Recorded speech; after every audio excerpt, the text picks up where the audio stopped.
स्वागत है आप सभी का फिर से एक नई वीडियो में। दोस्तों आज के वीडियो में हम बात करेंगे सीटेट 2022 यानी कि सीटेट दिसंबर 2022 में जो शुरू होने वाला है उसी के ऊपर हम बात करेंगे। और यह एक ऐसा एग्ज़ाम है कि जो कि बहुत ही आसान एग्ज़ाम होता है, फिर भी इसमें 80% लोग जो है सो फेल कर जाते हैं यानी कि डिस्क्वालीफाई हो जाते हैं। और क्यों हो जाते हैं डिस्क्वालीफाई, इसी के ऊपर हम बात करेंगे। कुछ ऐसे बिंदुओं की चर्चा हम करेंगे, कुछ ऐसे टॉपिक्स की चर्चा करेंगे जो कह सकते हैं कि एग्ज़ाम होने से पहले आप गलतियां करते हैं, और कुछ ऐसे भी बिंदु होते हैं जो एग्ज़ाम हॉल में आपसे गलती हो जाती है जिसके वजह से आप सीटेट डिस्क्वालीफाई हो जाते हैं। अगर आपने इस वीडियो को पूरा देख लिया और सारे चीज़ों को बारीकी से समझ लिया तो मैं गारंटी दे सकता हूं कि आप सीटेट के एग्ज़ाम में फेल कभी नहीं करेंगे। और फेल ही नहीं बल्कि जब पास आप करेंगे तो अच्छे मार्क्स से पास करेंगे। तो मैं बिना देर किए हुए आपको एक एक टॉपिक को समझाता हूं। सबसे पहले एक डेटा जो कि आप देख लीजिए, यह जो डेटा है खुद सीबीएसई यानी कि केंद्रीय माध्यमिक शिक्षा बोर्ड जो है उसके तरफ से जब सीटेट दिसंबर 2021 हुआ था उसका जो रिजल्ट आउट हुआ था उसके तरफ से ये डेटा दिया गया था।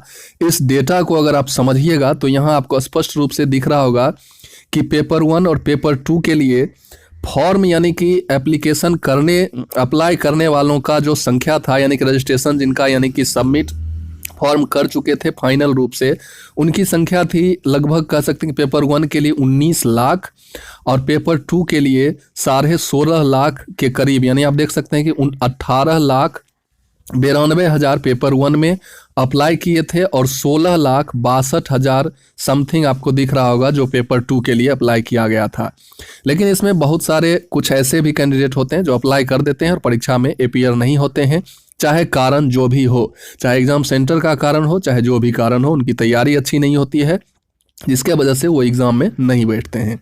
तो एग्ज़ाम में जो बैठे, इतना आवेदन किया गया और उसके बाद एग्ज़ाम में बैठने वालों की संख्या पेपर 1 में आप देख सकते हैं कि 14,95,000 लगभग, इसमें कह सकते हैं कि 3-3.5 लाख स्टूडेंट अपीयर नहीं हुए।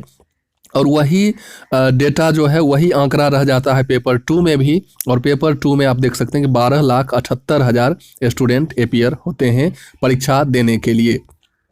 अब यहाँ आप देख सकते हैं कि समथिंग 14 यानी कि 15 लाख के करीब स्टूडेंट अपीयर होते हैं। और उसमें अगर क्वालिफाइड कैंडिडेट की संख्या की अगर हम बात करें तो मात्र और मात्र 4,45,467 स्टूडेंट क्वालिफाई होते हैं। 14-15 लाख में मात्र 4.5 लाख स्टूडेंट क्वालिफाई होते हैं पेपर 1 के लिए। और वही आंकड़ा आप यहाँ देखिएगा पेपर 2 में तो 12,78,165 में से 2,20,069 स्टूडेंट सिर्फ जो है सो क्वालिफाई हो पाते हैं सीटेट के एग्ज़ाम में। इन दोनों आंकड़ा को अगर आप अलग अलग परसेंटेज निकालिएगा तो पेपर 1 में पास करने वालों की संख्या लगभग आपको वही मिलेगा 27 से 28% के करीब जो है मात्र पास हो पाते हैं, यानी कि 72% स्टूडेंट जो है पेपर 1 में फेल कर जाते हैं, डिस्क्वालीफाई हो जाते हैं। वही अगर पेपर 2 की बात करेंगे तो इसमें और ज़्यादा लोग फेल करते हैं और इसकी संख्या, इसमें पास करने वालों की संख्या मात्र वही 17 से 18% के करीब लोग पास कर पाते हैं पेपर 2 के लिए। और 82 से 83% लोग आपका फेल कर जाते हैं, डिस्क्वालीफाई हो जाते हैं। और ये डिस्क्वालीफाई क्यों हो जाते हैं इसकी चर्चा हम बारीकी से एकदम एक एक पॉइंट की चर्चा हम आपके साथ करेंगे। इसलिए यह वीडियो तमाम सीटेट देने वालों के लिए बहुत ही महत्वपूर्ण होने वाला है, इसलिए आप लोग इस वीडियो को स्किप मत कीजिएगा और बारीकी से एक एक चीज़ को समझिएगा।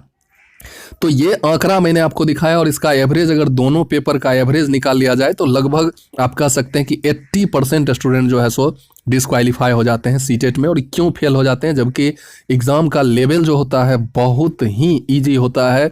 ये कोई भारी या कह सकते हैं कोई हार्ड एग्ज़ाम नहीं है जिसकी तैयारी करना या जिसमें क्वालिफाइड होना बहुत ही कठिन है।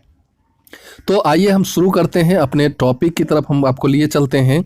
और ये आप देख सकते हैं कुछ गलतियां जिससे बचें, और यही गलतियां से अगर आप बच गए तो आपका सीटेट निश्चित तौर पे निकलेगा। और ये गलतियां कोई ये नहीं है कि मेजर मिस्टेक्स है, ये माइनर मिस्टेक है। हम अब देख सकते हैं कि मेजर मिस्टेक्स नहीं है, ये माइनर मिस्टेक है और इसमें गलतियां आपसे क्या होती है और फिर मैं परीक्षा हॉल के अंदर आप क्या गलती करते हैं उसकी भी चर्चा करेंगे, तो इसलिए आप बने रहिए। सबसे पहले हम अगर इस गलतियों की चर्चा करें जिससे आपको बचना चाहिए, तो जैसे कि अभी जो है 31 अक्टूबर से आपका फॉर्म यानी कि आवेदन एप्लीकेशन स्टार्ट हो चुका है सीटेट के लिए, और बहुत सारे कैंडिडेट ऐसे हैं जो अभी भी आवेदन नहीं किए हैं। तो इसमें सबसे पहले आपको जो गलती नहीं करनी है वो आवेदन में देर न करें, क्योंकि आवेदन एक ऐसी प्रक्रिया है जब आप पूरा अपना फुल फिल कर लेते हैं अपना आवेदन, तो उस दिन से आपको लगता है कि हाँ इस परीक्षा के लिए मेरा आवेदन कंप्लीट हो गया है, और आप अच्छे तरीके से उसी दिन से तैयारी में लग जाते हैं और आपको ज़्यादा समय मिलता है तैयारी करने के लिए। लेकिन यही जो स्टूडेंट जो कैंडिडेट लास्ट डेट का इंतज़ार करेंगे, तो वो जब फॉर्म भर लेंगे तभी वो अपनी तैयारी में लग पाते हैं। इसलिए आवेदन आप जितनी जल्दी करेंगे उतना ज़्यादा समय आपको मिलेगा तैयारी करने के लिए। तो आवेदन आप देर न करें, आवेदन में जितनी जल्दी हो सके। अभी भी अगर आप आवेदन नहीं किए हैं तो आज के आज आप अपना आवेदन एप्लीकेशन सबमिट कर लें फुल, और अभी से तैयारी में लग जाएं। तो पहला मिस्टेक जो है, आवेदन आप देर से करते हैं, ये आपको नहीं करना है। उसके बाद आवेदन जो है बहुत ही बारीकी से, बहुत ही सावधानी पूर्वक आपको आवेदन भरना है। होता क्या है कि आवेदन में आप अपने नाम में मिस्टेक कर देते हैं, या आप अपने पिता के नाम में, या अपनी माता के नाम में, या कहीं भी आपका अगर मिस्टेक हो जाता है तो वही मिस्टेक आप जब पास करते हैं तो वही सर्टिफिकेट पर भी आपको जो है लिखा हुआ मिलेगा। और इसमें जो है सीटेट के तरफ से सुधार करवाना भी, किसी भी सर्टिफिकेट या मार्कशीट जो आपका आता है सीटेट के तरफ से, उसमें थोड़ा सुधार करवाना भी बहुत ही मुश्किल टास्क हो जाता है। इसलिए ये मिस्टेक्स आपसे ना हो। अब देखिए, इस मिस्टेक्स करने के बाद आप कहेंगे कि आवेदन या मिस्टेक जो हम आवेदन में कर देते हैं उसमें उसका और ये पास फेल का क्या रिलेशन है। तो बिल्कुल रिलेशन है। जब आपका आवेदन में कोई ना कोई मिस्टेक या कुछ भी मिस्टेक कर देते हैं तो आपके दिमाग में देखिए एक चीज़ चलते रहता है कि मेरा एप्लीकेशन जो है सो ये गलती हो गया है मेरे एप्लीकेशन में, और वही गलती जो है आपकी तैयारी को जो है, आपकी तैयारी पर जो है असर डालता है। इसलिए और पूरे 2 महीने 1 महीने जो भी समय आपके पास मिलता है आवेदन करने के बाद, वो चीज़, वो गलतियां आपके दिमाग में घूमते रहता है और बहुत बड़ा इफेक्ट जो है आपकी तैयारी पे डालता है, और आपकी तैयारी अच्छे तरीके से नहीं हो पाती है। इसलिए आवेदन आप जल्दी करें और आवेदन में कोई मिस्टेक ना हो, इसका भरपूर ख्याल रखें। हालांकि आवेदन में अगर मिस्टेक भी हो जाता है तो फिर एडिटिंग का जो समय आता है उस एडिटिंग के समय में भी आप जो है वो सही कर सकते हैं, लेकिन फिर भी आपके दिमाग में जब तक आपका सही नहीं होगा तब तक आपके दिमाग में ये चीज़ चलते रहता है। तो ये 2 चीज़ नहीं करना है। उसके बाद जैसे ही आपका आवेदन हो जाता है, या आवेदन सीटेट का आप मन बना लिए हैं कि सीटेट में आपको बैठना है, तो ये चीज़ आपको ज़रूर करना है जो आपको पिंक कलर में दिख रहा होगा, सिलेबस के बारे में नहीं जानना। यानी कि ये मिस्टेक सबसे बड़ा मिस्टेक है कि सीटेट में क्या कुछ पूछा जाता है ये आपको भली भांति ज्ञात होना चाहिए।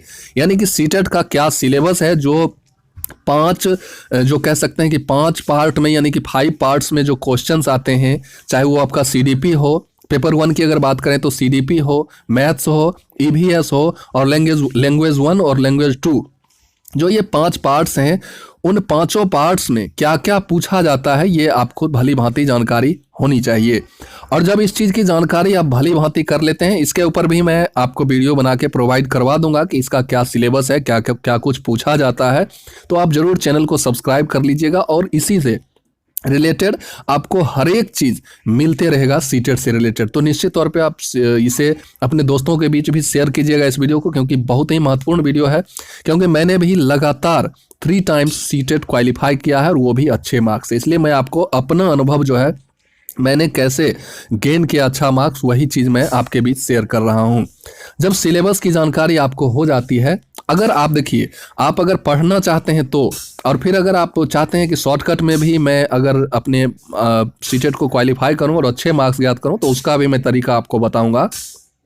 जैसे सिलेबस की जानकारी आपको हो जाती है, तो सिलेबस का जो एक एक पॉइंट्स होता है उसको आप बिंदुवार तरीके से क्लियर कर लें, चाहे वो वीडियोज़ के माध्यम से हो, चाहे किसी नोट्स के माध्यम से हो, चाहे कोई अच्छी जो ऑथेंटिक बुक है उसके माध्यम से हो। तो आप इसको जब बिंदुवार तरीके से क्लियर कर लेंगे तो सीटेट की संपूर्ण जानकारी जो कुछ भी पूछी जाती है वो आपके पास आ जाएगी और आपको कोई रोक नहीं सकता है सीटेट पास करने से। अब कुछ देखिए, कंप्लीट तैयारी करने के बाद भी कुछ लोग फेल कर जाते हैं। वो क्या गलतियां, वो क्या मिस्टेक्स है, वो भी मैं आपको बताऊंगा जो कि वो परीक्षा हॉल में कर बैठते हैं। और लास्ट जो पॉइंट है परीक्षा देने से पहले, वो आपको ये कर लेना है कि PYQ यानी कि प्रीवियस ईयर के जो क्वेश्चंस हैं उसको बहुत ही बारीकी से, और एक चीज़ मैं बता दूं कि ना आपको सिलेबस की जानकारी लेनी है और ना ही बिंदुवार तरीके से पढ़ना है। तो सिर्फ और सिर्फ अगर आप एक चीज़ कर लेते हैं, प्रीवियस ईयर का अगर क्वेश्चन आप हल कर लेते हैं, तो इसी से आपको सीटेट में अच्छे मार्क्स आ जाएंगे और आप सीटेट अच्छे मार्क्स से पास कर जाइएगा, ये भी एक गारंटी है। तो PYQ सबसे बड़ा इंपॉर्टेंट और अहम रोल अदा करता है सीटेट को क्वालिफाई करने में। तो ये तो सबसे महत्वपूर्ण बिंदु है PYQ को हल करना। अगर ये आप हल नहीं करेंगे तो आपको क्वेश्चंस के आइडिया नहीं लग पाएंगे। जैसे कि 2011 से जो सीटेट का एग्ज़ाम हो रहा है, तो 2011 से लेकर और पिछले वर्ष तक जो एग्ज़ाम हुआ है वो सारे क्वेश्चंस आपके पास अवेलेबल होना चाहिए और सारे क्वेश्चन आप एक बार ज़रूर हल करें। और प्रीवियस ईयर का क्वेश्चन जैसे ही आपका हल होगा तो आपके सारे जो डाउट्स हैं वो क्लियर हो जाएंगे और आपके सीटेट में अच्छे मार्क्स आएंगे। अब लास्ट जो स्लाइड हमने बनाया है वो सबसे इंपॉर्टेंट और महत्वपूर्ण स्लाइड है, क्योंकि आपकी तैयारी अगर कंप्लीट है फिर भी आप कुछ गलती कर बैठते हैं, पूरी तैयारी होने के बाद आपको सारी जानकारियां हो चुकी है फिर भी आप फेल कर जाते हैं, डिस्क्वालीफाई हो जाते हैं। उसके लिए क्या कुछ करना है वो मैं आपको बताता हूं। जैसे एग्ज़ाम हॉल में होने वाली गलतियां आपको नहीं करनी है। एग्ज़ाम हॉल में, क्योंकि ये आपको पता है कि साइकोलॉजी बेस्ड यहाँ पे क्वेश्चन आते हैं और जो भी 150 क्वेश्चन पूछे जाते हैं उसमें 50% क्वेश्चन यानी कि कह सकते हैं कि 75 क्वेश्चन जो आता है आपका वो सिर्फ और सिर्फ साइकोलॉजी बेस्ड क्वेश्चन होता है। और साइकोलॉजी बेस्ड क्वेश्चन को हल करने के लिए आपका जो दिमाग है वो शांत चित्त होना चाहिए और आप कूल माइंड से परीक्षा हॉल में रहेंगे। और आपके इसके लिए आपको क्या करना होगा कि परीक्षा जो आपका एग्ज़ाम सेंटर है वहाँ टाइम से पहले यानी कि टाइम से बिफोर आपको पहुँच के एकदम मन और मिजाज को पूरा स्थिर करके वहाँ जाना है। ऐसा नहीं है कि लेट हो गया, धरफरी में गए, कुछ चीज़ भूल गए, कुछ रह गया, कुछ ये हो गया, मतलब आप समझ सकते हैं कि क्या करना है। तो ये चीज़ आपको नहीं करना, पूरा एकदम पहले वहाँ पहुँच जाना है और अब दिमाग को शांत चित्त करके रखना है और पूरा कंसंट्रेशन आपका होना चाहिए एग्ज़ाम पे। और इस तरह से आप अपने दिमाग को कंसंट्रेट करके रखिएगा तो बहुत सारे क्वेश्चन तो ऐसे ही आपसे सॉल्व हो जाएंगे वहाँ। तो ये एक हुई बात कि परीक्षा हॉल पे आपको एकदम टाइम से बिफोर पहुँचना है और वहाँ पूरे स्थिरता से आपको परीक्षा देनी है। दूसरी बात, जैसे ही आप अपना जो है ऑनलाइन परीक्षा हो रहा है तो जैसे ही आप अपने स्क्रीन को लॉग इन करेंगे और लॉग इन करने के बाद जैसे ही सब कुछ कर लेंगे तो आपके सामने जैसे ही परीक्षा स्टार्ट होगा, क्वेश्चन खुलेगा। तो 3 पार्ट में आता है। जैसे ही पहले पार्ट को आप क्लिक कीजिएगा क्वेश्चन सॉल्व करने के लिए, तो उसमें फिर से 3 पार्ट आपका खुलेगा, जिसमें एक आपका CDP होगा, मैथ होगा और EVS होगा। ये अलग पार्ट है। तो CDP जो है आप बहुत ही बारीकी से एकदम शांत मन से करेंगे।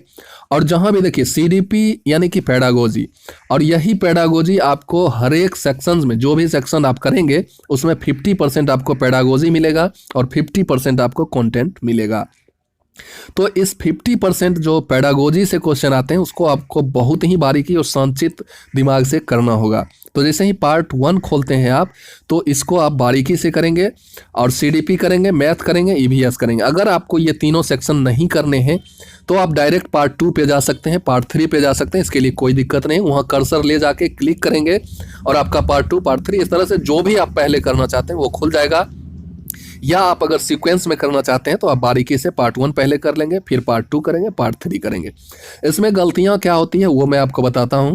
तो ये तो चीज़ आप कर ही लेंगे। ऑफलाइन में तो बहुत सारी गलतियां होती थी, लेकिन ऑनलाइन में अब ये गलतियां होने की कम संभावना है।